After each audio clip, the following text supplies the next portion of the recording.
Assalamualaikum warahmatullahi wabarakatuh. Sekarang kita bertemu lagi di mata pelajaran matematika. Nah, kemarin kan teman-teman sudah selesai belajar mengenai min, modus, median. Nah, sekarang kita belajar mengenai ukuran penyebaran data.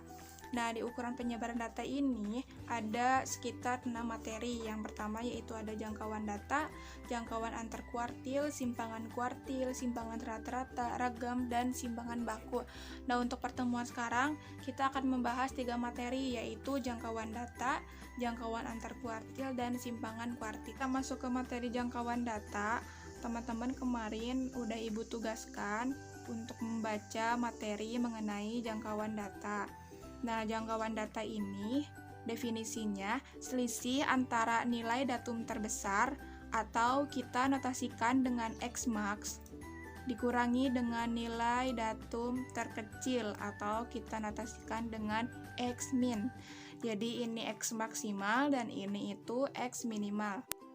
Oke, sekarang kita masuk ke contoh soal. Di sini Ibu udah punya data, ada angka 2, 4, 3 sampai dengan 5.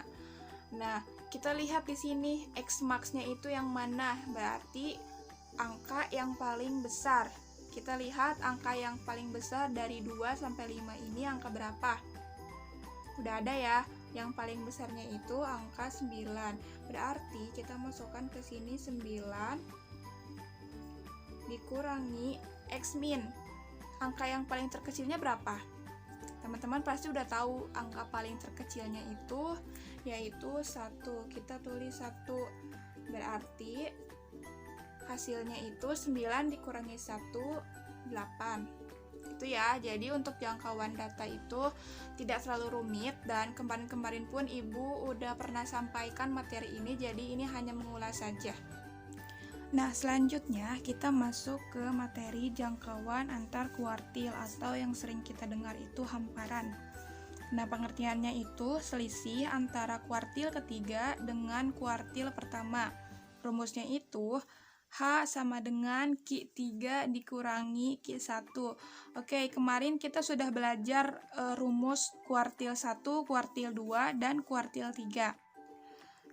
Sekarang kita masuk ke rumus. Masih ingat gak rumus Q1 dan Q3?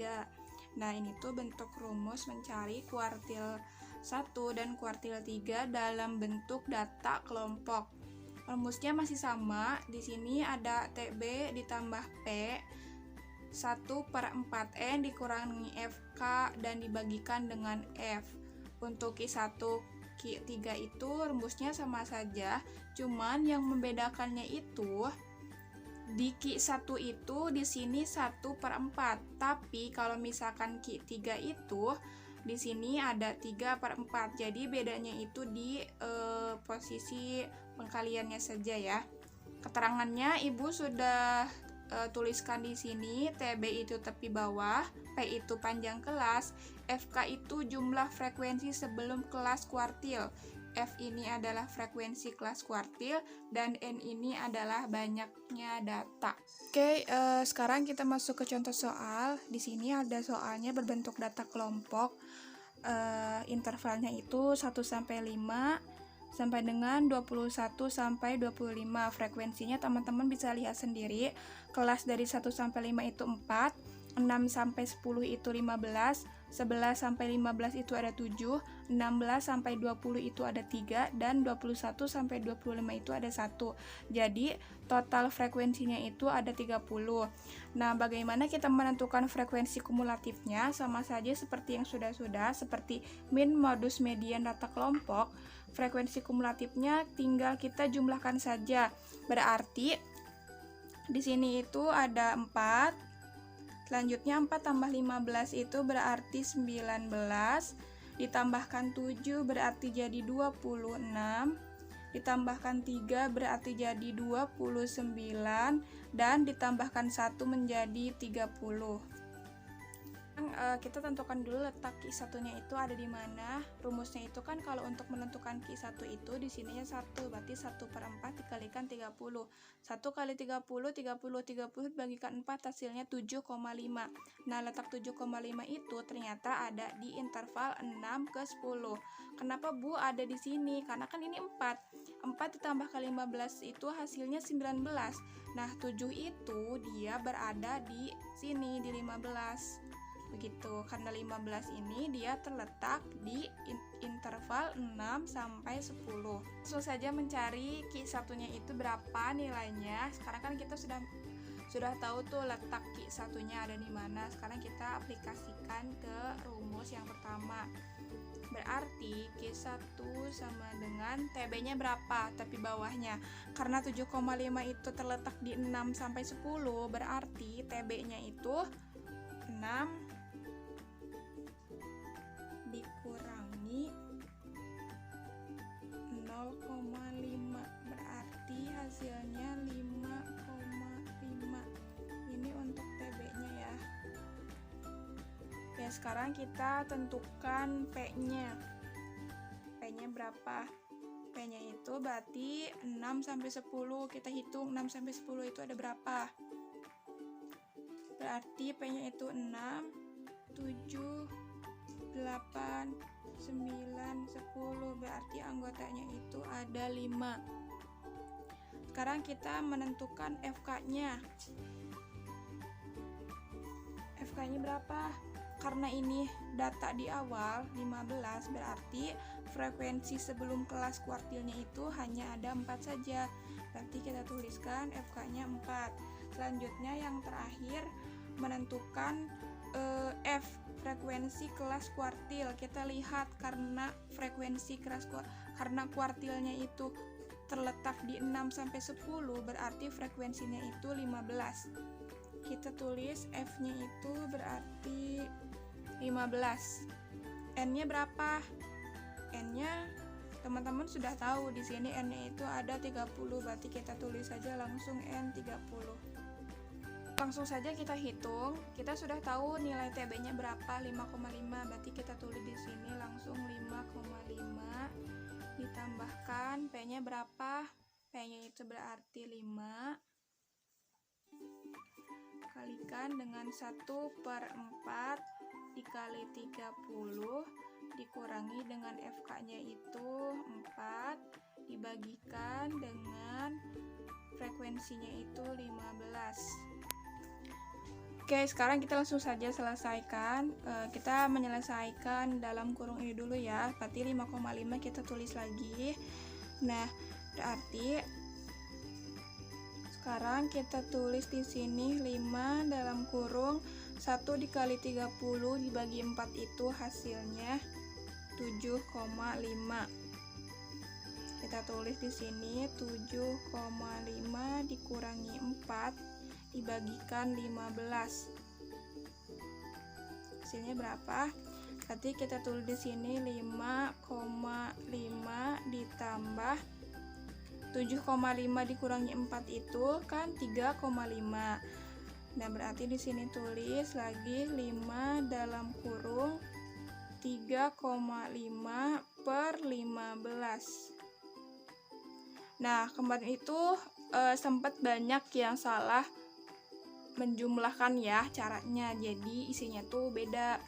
Nah, caranya itu teman-teman, kalau misalkan ada bentuknya gini, pertama kalian kalikan dulu 5 dikali dengan 3,5 berapa hasilnya, lalu dibagikan 15 ya.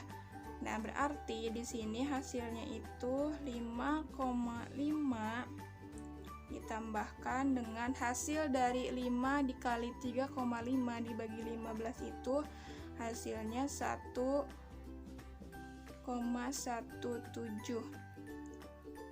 Maka setelah dijumlahkan itu hasilnya 6,67. Oke, ini untuk hasil Q1. Oke, selanjutnya kita menghitung Q3. Caranya seperti biasa. Kita hitung dulu letak Q3-nya itu ada di mana. Berarti Kalau misalkan Q3, bedanya 1 ini dirubah menjadi 3.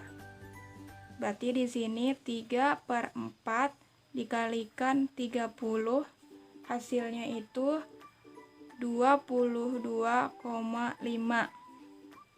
Oke, kita lihat 22,5 itu berada di interval mana?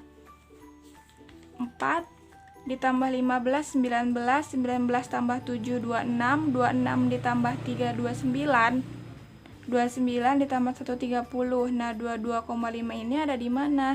Ternyata 22,5 ini ada di interval 11 sampai 15.